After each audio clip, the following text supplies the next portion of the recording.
இப்போ நம்ம பார்க்க போகிறது POV ஷாட்னு சொல்கிறது, பாயிண்ட் ஆஃப் வியூ ஷாட்னு சொல்கிறது. பாயிண்ட் ஆஃப் வியூனா கதையின் மாந்திரி பார்வையில், கதாபாத்திரத்தின் பார்வையில், அது ஹீரோவாகட்டும் ஹீரோயின் ஆகட்டும் இல்லை வில்லன் யாராவது இருக்கலாம், அந்த கதையின் மாந்திரி பார்வையில் அந்த ஷாட்டை பார்க்குறது அதான் POVன்னு சொல்கிறது.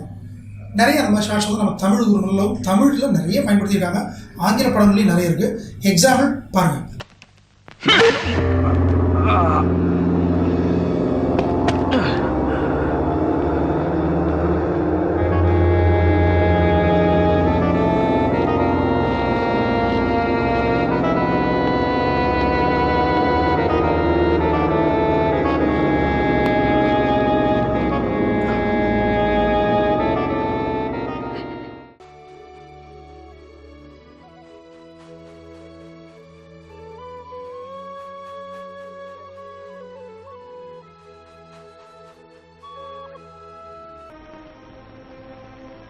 நீ கவலைப்படாத.